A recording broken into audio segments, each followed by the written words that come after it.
Well guys, that is my music.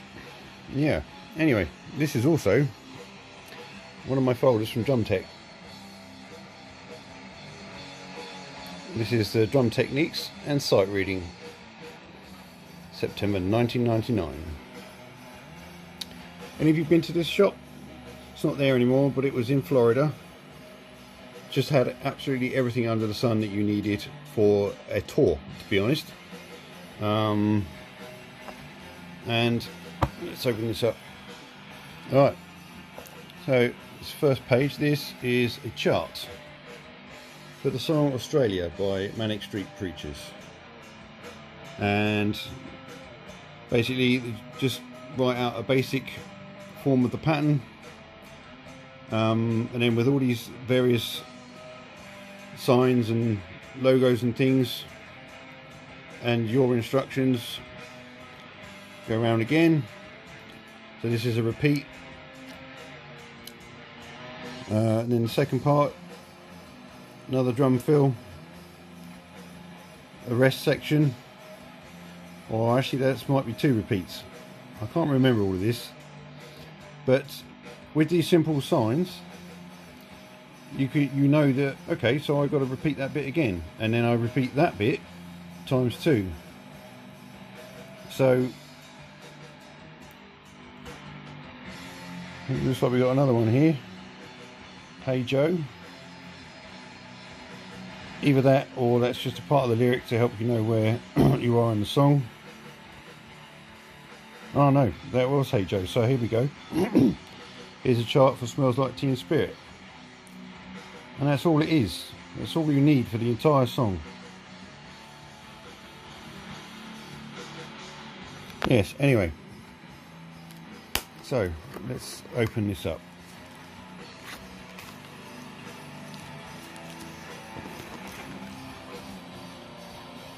We've got Queen there. Crazy Little Thing Called Love. Come As You Are. Design for Life, another Manic song.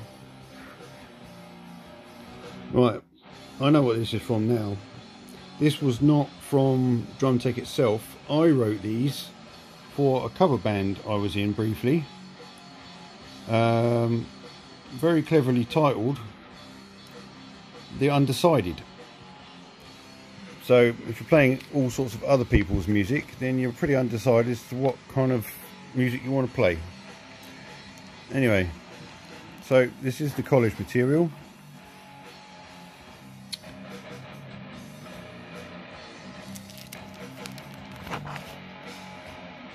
And there we go, this is week 1. And I think there were 25 weeks altogether.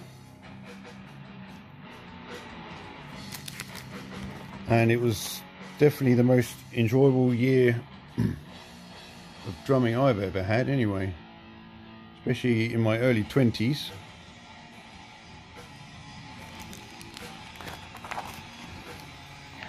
Week 2, so there you got aims and objectives, lesson plan, various different grips, matched, French, traditional, bouncing a stick from selected dynamic levels using matched grip, single stroke rolls. So it's all pretty simple stuff. None of us were beginners. But it's best to start these things if you've not been introduced to drumming in this way from the beginning. 5-minute warm-up, so that's the stretching that I showed you. Fulcrum exercises, 5 minutes. Okay, well I need to find out what those fulcrum exercises are, because it would be nice to strengthen mine up. So that's how you hold the stick, and the gap, obviously you pinch the stick here, and you shouldn't be tight like this. That's no good. Let's get a stick.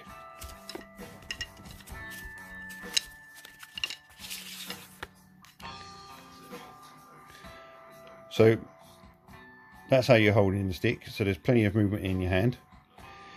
You don't want to be like that. One, because you're using more of your strength to hold the stick and the tension, and you're arms will tire out much quicker. So definitely work on your grip. That's basically how you hold the stick, and you just rest your fingers. You know this, you don't need me to explain that to you.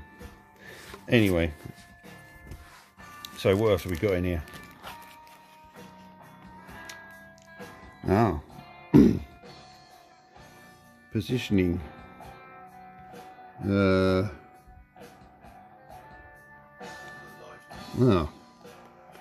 you can't really read that, can you? It's clearly to do with bass drum strokes. Well, I don't have anything to tap my bass drum pedals on to at the moment, so I won't be doing any of that. But these are some of the things that we worked on in college. We all sat in a room, and Paul Elliott was our teacher. Some of you may have heard of him. He's a relatively famous drummer.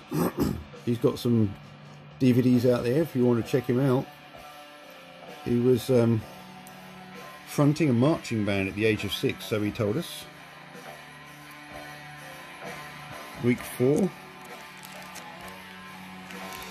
Yeah, so there's your practice schedule. Warm up, fulcrum exercises, individual hand wrist bouncing, single stroke rolls, single stroke positioning, leg stroke, and double stroke positioning. Oh, anticipation, there we go, that's what that word was. I thought it was. So it all helps with your timing, because if you're starting your technique at the time of the beat, then you've missed the beat. So the anticipation is getting ready. And when you've been playing for years, obviously you just do it, you don't really think about it.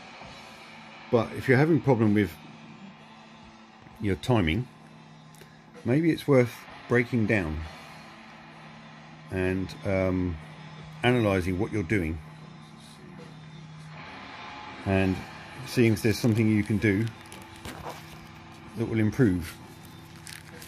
So it's still all fairly simple here. Motor motion. You all know that one for accents, nice accents on your hi-hats. Now, something I definitely want to work on is the motor motion on my left hand, because it's not very good. There you go, there's a whole sheet on the motor motion, and a lovely diagram there.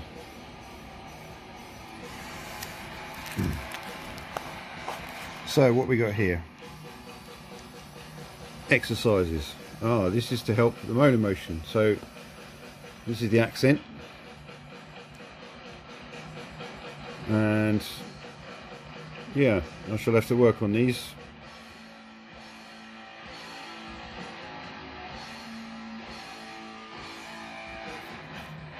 Lots more here. Sorry about the wobbly camera, but in case you haven't realised, I do all these videos and the editing on my phone. So bear with me. Hopefully you don't feel too seasick from the shaky image. Let's try and steady it. There we go, nice gentle pan.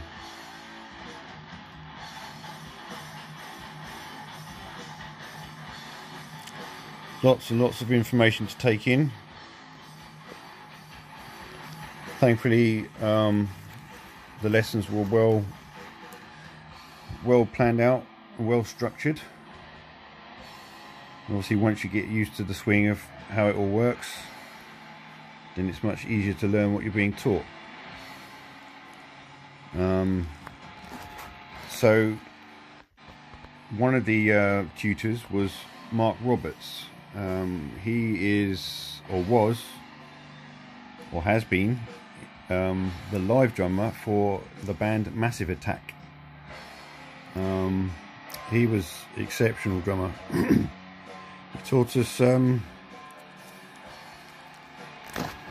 Oh, I can't remember what the lesson was called. Well, I'll get to it in one of the other folders. But I'm not going to show you all of them now. Just thought I'd flick through this one. Just give you something different to look at. What's this we got here? The following diagram illustrates the number of notes contained in a semibreve. Right.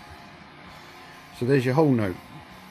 If you don't know anything about drum notation or music, because these do really apply to music as well, that pianists and violin players and all that, then obviously it's halved. So this is 1 bar. That's 1, 2, 3, 4, and then there's 1, 2, 3, 4, but there's 2 notes in it. And then there's your 1, 2, 3, 4, and that's your divisions. Oh, that's a scary one. 30-second notes.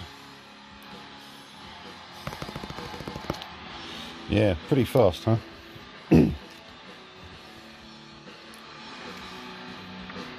So, sight reading. So this folder has drum techniques in this lot, and then sight reading here. Yeah. So sight reading is obviously helps you with reading the charts. And when we used to do these lessons, we used to, 1 eander, 2 eander, 3 eander, 4. Yes, you count out loud. It really helps. It's a bit embarrassing to start with, but it does really help. So maybe I'll start doing that. Maybe I'll start going through some of this, see if I can remember how to do it. And wow, look at this one, triplet chart. Can be broken down as follows: demi-semiquavers, triplets. Wow, look at those. Semiquavers, a little bit easier to understand that. Digga-da-digga-da-digga-da-digga-da-digga-da-dig. 1 triplet, 2 triplet, 3 triplet, 4 triplet, and so on. This is Paul Elliott's handwriting. There we go. Paul Elliott, 1995.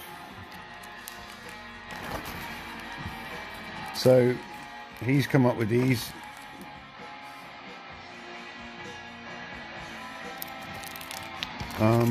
Yes, I struggle reading regular writing, let alone music notes, so I did struggle a little bit when it came to the sight reading, but I did manage it, and it's like all these things, the more practice you do, the better at it you get, and the easier it becomes.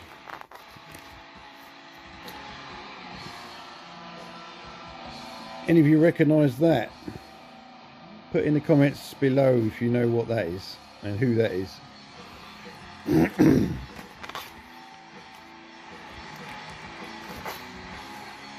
So that's the sight reading. Oh wow, look at this. What we got here? Garden Wall. So this is the drum patterns for Garden Wall.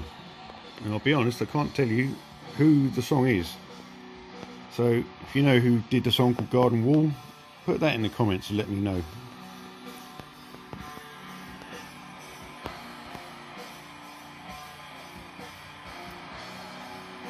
Lots and lots of notes. But again, once you know what you're looking at, it's not quite so scary. And you kind of read ahead as well. You get used to reading ahead. There we go. Week 21. Week 25. So, yeah, more exercises. Tells you how to count. 1 and 2 and 3 and 4 and. Count out loud. Now I can't remember what that is, so I need to find out. I think that's like a press roll. Yes, that is a drum roll thing, which mine is improving. If you saw the last video, and I glaringly looked at the camera and did a press roll, it wasn't great still, but it was better. And of course it would sound nicer if it was actually with the snares on and not with a dead head. Diggity! So that's what these are.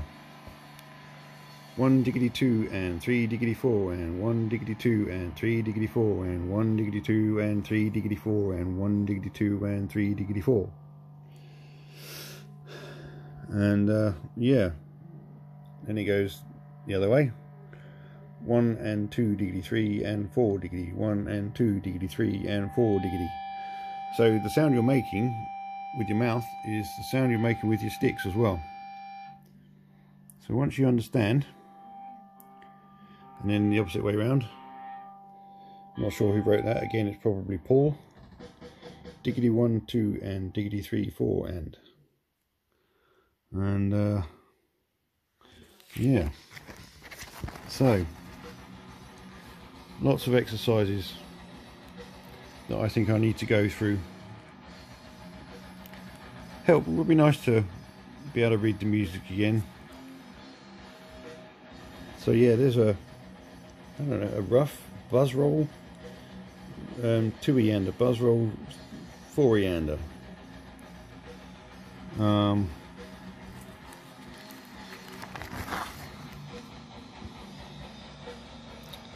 And that's that.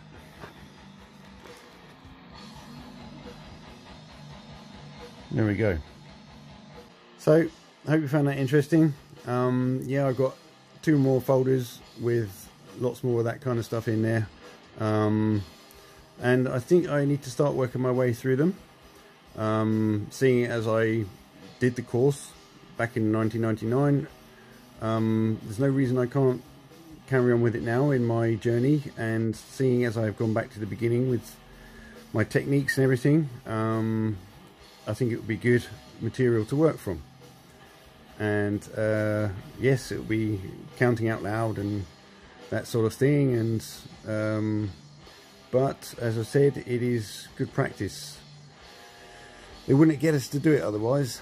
It wasn't just to embarrass us all, but yeah, fun times.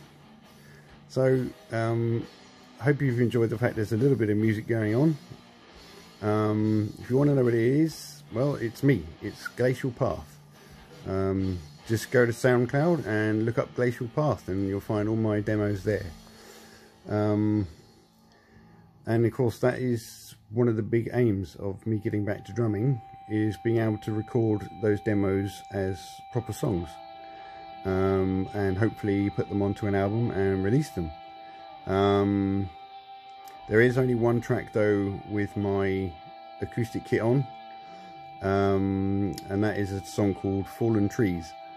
So all the drums on the other tracks were from my Roland electric kit, which I got rid of. So yeah, I want to get back to playing a real drum kit, as we all do. But the electric kits are really good, the Roland ones especially, and of course if you've got the mesh heads on all the drums, I only had it on the snare drum.